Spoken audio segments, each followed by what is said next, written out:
Hi, good day. How are you today? We're going to be spending 30 minutes together talking about mindfulness at work. I'm Samantha, Amit, welcome, and so lovely to have you here.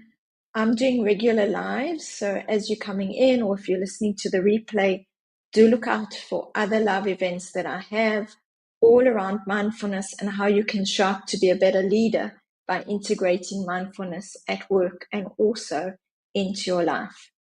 So today I want to explain to you why I chose the topic that I chose, which is actually going to be around criticism and negative feedback. And the reason I chose it is because what we all have in common is that we're human. And so there's a lot of stuff at the moment about AI, and how we differentiate ourselves is the fact that we're human. And there's no better way to practice that than bringing mindfulness into your leadership. It's a huge quality and asset. And so today's topic is very relevant when we react to, negativity around us, or when we react to criticism or people around us. And so how can we learn, instead of reacting, to responding? We're going to be speaking about that and what can help. So today I'm going to be spending with you about 30 minutes talking about difficulty in receiving criticism. Now, if you find that for you, you receive negative feedback and you like negative feedback, maybe you can use this time to be aware how it is when you're giving, developmental feedback, criticism to the person in front of you. Maybe notice how they're receiving it. So this is an opportunity for you to explore it, whether it's difficult for you or just noticing how it's received in your team. And so we are going to be looking at different mindfulness techniques. And please stay till the end because there's going to be a gift for you at the end. So meet Justine. It's obviously not a real name, but it's somebody I'm coaching. And for those of you that can see the picture, she's texting her direct reports to check in. She's texting a direct report. She's a very hands-on leader. She really has a close relationship with everybody on her team. She has a small team. But after she writes the text, she goes into a one-on-one with her manager, and her manager says to her, Justine, you're just too involved with your team. So what does that mean, too involved? I also have a newsletter on LinkedIn, and in the latest newsletter, I wrote actually about the subject, is criticism healthy? So if you'd like to explore what we're doing on this, today, even more so, and receive, like a written kind of blueprint of how you can explore criticism and see it actually in a better light, then please do look me up on LinkedIn and check out my newsletter called Is Criticism Healthy? And so let's see what happened to Justine. Justine receives this feedback that she's micromanaging. Micromanaging, if you don't know the term, means just overly managing. And what happens to her, she immediately gets hurt. She gets upset. And the fear starts coming up. And she says, me too involved? I'm actually, trying to help and support my directs. And so maybe I'll pause a bit because perhaps some of you don't know who I am. So hi there, I'm Samantha Amit. And for those of you that can see the picture on the screen, this is me with Professor Jonathan Passmore. And this was actually quite a long time ago, over 10 years ago, because in December 2014, I met Jonathan at a coaching conference that we were running, and we brought him out as a guest speaker to Israel. That's where I live. And Jonathan, spent some time with me, and he said to me, Samantha, you are such an expert on mindfulness. It's so needed in the world. Why don't you write a book on it? And I said to him, Jonathan, there's no ways. I'm not a writer. There's no ways I'm writing a book. And so, to cut a long story short, we set up this relationship, and he encouraged me and challenged me, and we wrote this book called Mindfulness at Work. Jonathan did all as a professor of positive psychology. He's also a professor at the Henley Business School in England. And so Jonathan wrote all the research parts of Mindfulness at Work, this book. It's the practice and science of mindfulness for leaders, for coaches, and for facilitators. And so some of that I'm bringing into you here today, and I also bring it into the different lives that I have, because it's really important for me to have these free teachings, because even though I coach leaders in 43 countries, I cannot coach everybody, and not everybody wants to, be coached. So this is for you. Please share this recording with people that you think could be helpful to learn more about mindfulness, and to learn more, maybe specifically this one about criticism. So what is our definition of mindfulness? Mindfulness is a state of mind and a way of being that, when cultivated regularly, promotes an inclusive, accepted, and authentic experience of the present moment. And all this sounds lovely, but really mindfulness is something that needs to be practiced, as it says. It needs to be cultivated regularly. And that's what we're doing here together. I'm going to be giving you exercises, multiple exercises today, that you can practice yourself, and you can practice also with your team. So Justine receives this feedback that she's micromanaging, and she gets upset. She says, I'm too involved with my team. And what she notices in her body is that she notices the fear in her body, and she notices that her body contracts. And so what does a mindful leader do? Well, the first thing a mindful leader does is we pay attention to our thinking, we pay attention to our emotions, and we pay attention to what's going on in the body. Now, when something happens to you and you're triggered, and it could be receiving criticism, but it could be anything, one of the first indicators that something shifted, that your energy shifted, often to go down, is that your body contracts. So instead of being open, breathing, feeling calm, your body contracts. And you may notice that. You may notice, tension in your hands, gripping of your hands. That's also contraction. You may notice your heart racing. You may notice that you're feeling annoyed or upset. So when this happens, the first thing to do is to pause, take a few breaths, and you need to attend to yourself. And what people actually do today, instead of attending to themselves, they just get busy. So if anything resonates, or you're listening to me, just that I know you're here, I would love if you could type 1 in the comments, that I know that you are listening. And if you're listening to the replay as well, please type 1 in the comments. I'd really like to know that, this resonates with you, because what we do, instead of being human beings, which mindfulness helps us to be human beings, we are actually human doings. And so we just get busy. So if you just take one thing from, this presentation today, is please just practice being less busy. And if you notice that anything upsets you, anything distracts you, you get annoyed, you get frustrated, I can tell you, I coach leaders in 43 countries, and everyone gets frustrated, everybody gets annoyed, everybody gets disappointed. Why? Because we're human. Being human means you're going to experience all those emotions. It's normal. But what we need to do is we do need to pause and come back. Come back to me. Come back home.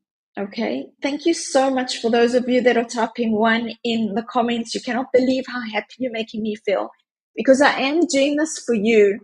And when I'm on a live, I cannot see you. And so I am in the future going to be holding some live events where I can see you. But thank you so much for commenting. I really, really appreciate that. So let's carry on. And another exercise that I want to give you that you can easily do, and we all need to do it, is when you feel you're frustrated or you're overwhelmed, just stop. And STOP is actually an acronym and stands for STOP is an acronym. So STOP is just stop and be still. It's simple. Someone has really irritated you, they've disappointed you, anything that you feel your energy shifted, your energy's gone down, your body's contracted, you're not feeling so great. Just stop and be still and take 3 breaths. And then you can ask yourself, what are my options? What are my options? What brings me back to center? What can help me? And for everybody, these options can be different. So start just noticing what you need in the moment when you're feeling frustrated or overwhelmed. And when you do this little stop, afterwards you can proceed. But stop even if it's for 30 seconds. This is a must exercise. It's available on my YouTube. I would love it if you would subscribe if you aren't already subscribed. And, you know, there are many, many different mindfulness exercises there. So once you practice this a few times, you won't need to listen to it. You would just automatically do it.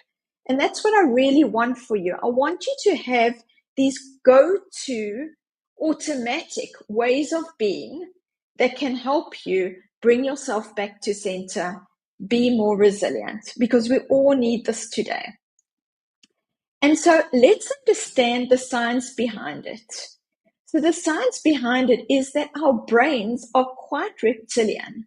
They actually are on the lookout to make us feel safe. So all the time we're asking, am I safe? Am I safe? So when Justine's, manager said to her, you're too involved, she didn't feel safe.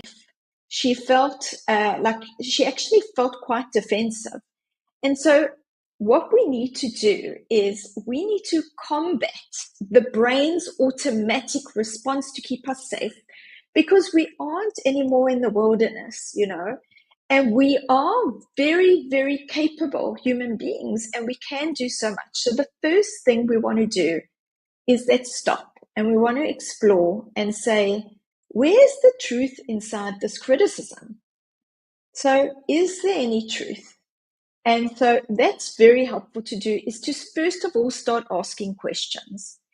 And so when Justine did this with me in the coaching, what she discovered is that I am a little bit of a perfectionist and I really value high quality.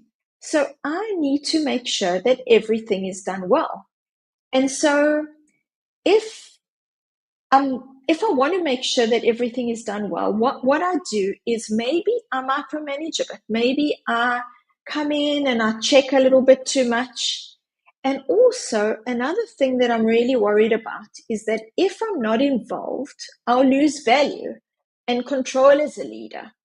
And a lot of people feel that. It's a very, very normal response, especially when you're appreciated for all the things you've done up to now, and then all of a sudden you're handing something you really like over to somebody else to do. And so let's see what happened with Justine. And so Justine started also exploring if she's heard something like this before, like people are telling her she's very hands-on or she's, very supportive. Or is this new information? And that's important, because if you've heard this before, and in a lot of organizations that I'm coaching, there are assessments, and there are sometimes 360 assessments. And when you have a 360 assessment, you get feedback, and you get feedback around how you're showing up as a leader. And so if you can actually take, in fact, in an hour's time, I have a 360 feedback to do. It's one that I'm going to be doing with a leader that she had the 360 feedback 6 months ago. I was coaching her, and now she has again the 360. So it's really important to see, am I getting this feedback from somebody else as well.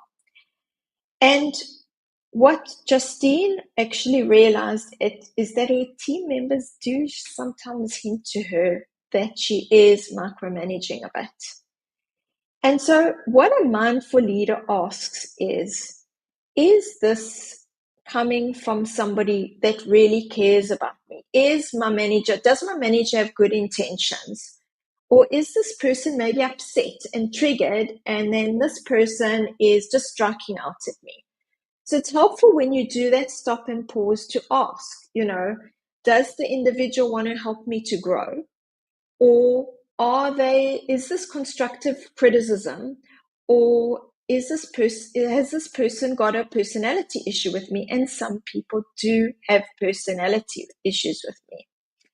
So thank you so much for those of you that are commenting in the in the comments here. Very, very helpful for me to see that. So absolutely, this is very, very helpful in management. So, and yes, and growing. So one of the things I really want to welcome you to do is to say thank you. Thank you for letting me know. So somebody tells you something and you think, oh, they're telling me this. So if you can make it almost an automatic response, especially if it's from somebody that you value and you do think they're there for your best interests, just say to them, thank you for letting me know, and I maybe need a little bit of time to think about this. So I want to tell you a story about actually a leader I was coaching. He's from Moldova. And he was coaching a development team, and his team was the team that he was working closely with was a sales team in San Francisco. And so one of the things that he got really upset about is that this team in San Francisco, what they used to do is on Fridays, they often used to send asks for the team in Moldova to do on Friday. And that really used to upset him because, in Moldova, in Europe, it's they're receiving this in the afternoon, and this is like something urgent. And so he already had a slight bias, okay? His brain had a negativity bias towards the team in San Francisco. And then what happened is when he was in meetings, the team used to, say to him, what's happening with this and what's happening with that? And he felt attacked. And all the team was asking, they were under pressure, and they were asking him, where's this and where's that and why isn't it ready? And so what happened is this leader that I was coaching, okay, he was very rude in his emails. And so his manager called him in and said to him, look, you could really improve your communication. And in fact, when he came into the coaching, he didn't realize any of this. He didn't realize actually what was happening. And so it doesn't matter about how I coached this leader in Moldova, in Europe. But what's important for you is, remember, if you do that stop exercise and you remember that your brain is actually trying to protect you and you may be trying to protect your team, then all you do is you need to explore this. So you need to explore this a little bit more, maybe with a mentor, maybe with a coach. You're welcome to reach out to me with any scenario that you have. But the first thing, if there is somebody that you think is trying to help you, just say to them, thank you, thank you for mentioning this, and let me think about this. And so it really helps to process all of this. So I want to just share with you what I'm seeing, and I'm seeing this across the board with a lot of people, is that managers do not want to lose control. And so they're micromanaging. They are, especially people that are perfectionists or have this sense they want to be controlling. So just as an example as well, I can share with you a leader who he has 5 directs. And he has a team of 35. But what he does is he's very hands-on with all his, the people on his skip level, one level down. And so if he was trusting more of his 5 managers, he would not be so hands-on with all the leaders. Now, it's okay to have, one-on-ones with your with your skip level down. But you don't want to be doing this, every week or every 2 weeks, maybe once a month, maybe once a quarter. And so you really need to be growing your level and not, the level down below you. So you need to let go a little bit of that control. So I'm seeing that. I'm seeing also that when you really enjoy something, so if you're a manager and you enjoy the task, it's really hard to be less involved because you love doing it. You're so used to doing it. And so not being involved and actually stepping back becomes hard. So you need to notice that. If you lack trust because the person that you have delegated to is, not so skilled. So notice that as well. You lack trust. So you're overly involved. But what you do need to do is you need to align with them. And you need to actually not micromanage and not back off completely. So you need to find the right balance. And the right balance is not easy to find, but that can be very, very interesting to play around with. So, and it could be really good for you to just give trust and practice giving trust. And it's fantastic to do that. So another thing is, if you are a manager and you're starting to delegate more and more, you feel like you're losing your sense of worth, because this is how, people appreciated you, by being so great at doing that task. And so what will I do if I'm not doing this? Like, you don't even realize how you'll fill your time. And so, yes, I'm seeing, one of the people that are listening in now said he had an extreme headache. Yeah. When you are micromanaging, you often notice when you are overly doing things, you notice sometimes some physical symptoms that are happening to you as well. Now, the next thing I'm hearing is that you actually don't know how to step back, and you need to learn to do that, because you're used to doing the task and you're not used to handing it over. And that's where actually partnering with, having your manager's support to guide you through that, having a coach, is really, really helpful when you are doing anything new, really, because it's hard. It's not easy. And so you can normalize that. You can normalize that it's hard for me. You can find out with your direct report how much support they need and how much you need to actually move back. And finding that balance is so important. So, if now I'm moving into another subject where your team actually tells you something else. Okay, it's another example. Your team tells you that they don't like your leadership style. They may not tell it to you straight in that respect. What I do in the coaching that I do, I have what's called the traffic light model of green, yellow, and red. And the traffic light model is very easy to do. Is when you are in your one-on-ones with your directs, you can ask them, what am I doing well that you want me to continue doing?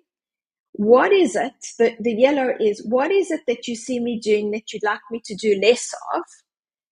And the red is, what do you see me doing that you want me to stop doing? And if you are a manager, this traffic light model, I almost ask all the leaders that I'm coaching to do, because it's really, really, really important. It's important to keep getting feedback and be open to negative feedback, be open to developmental feedback from your team. The more you get used to it, the better off you're going to be. And so sometimes your team in the beginning are not even going to give you this criticism. So it helps if you actually send them an email or, a Teams message, a Slack message, and say in my next one-on-one, can you give me this, this traffic light methodology of, the green, yellow, and red, and give this to me in our next one-on-one. So that's very helpful. And then it's helpful if you give them that developmental feedback as well, because it helps if it's a two-way. So what we're talking about is that you receive that they don't like your leadership style. They're giving you this information. And so what's helpful is for you to open, this respectful dialogue and show that you're willing to adapt. And so it's always about conversation, about asking questions of yourself, of others, and that's the best way to develop. So we're coming to the next point now. And the next point is about you having a mindful, being a mindful leader. A big thing is attending to your thoughts and your mindset and becoming more and more curious. And so the way you can become more curious is, again, if you stop and you explore by yourself whenever you receive, criticism, whenever you receive negative feedback. And as I said, it helps to explore with somebody else sometimes because it's hard to sometimes figure it out by yourself. And so what we want to do is we want to explore, we want to ask ourselves those questions, is this true? Could this be true? Who's giving me that feedback? And then starting to shift your mindset and turn criticism into actually, a shift in you, a shift in mindset and your leadership strength. If you're listening to this, I want you to know that I've decided, starting in April, I'm going to be doing a weekly mindset event, a live event where I'm going to be meditating with you, and I'm going to be doing visualizations with you to help you create that strong leadership mindset. And so look out for me letting you know they're going to be short 15 minutes because we're all busy. All the leaders that I coach are super busy. But we all need these drop-ins to train our mind to create, strong, be purposeful, to be intentional, to be able to create that curiosity mindset and to be able to let go. Letting go is a mindful leader attitude. Being curious and beginner's mind is a mindful leader attitude. So, and stepping back. So the more you can step back, what Justine found is when she stepped back even more, she began to allow others to lead. She demonstrated more trust. She grew herself as a leader.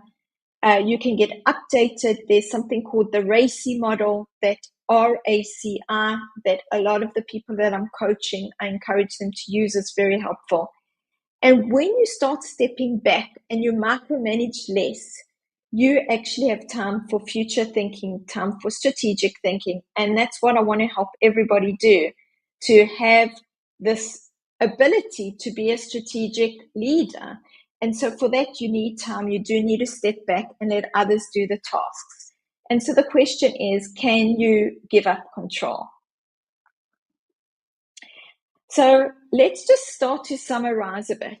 And what we want to do as a mindful leader, we want to be present with what is. And so if there is criticism, we want to normalize it, because I personally don't like the word criticism. I prefer developmental feedback, but people use it. And so it doesn't matter. Whatever you call it, developmental feedback, improvement, negative feedback, criticism, it's all normal. And so to start to normalize it is really important. To start to welcome it in and be curious about it is what a mindful leader does.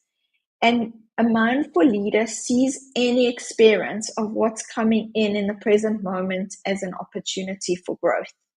And so I really want to invite you into that space. You're welcome to join me and more, and hopefully we can be on this journey together, because it's something, as I said, that's cultivated over time.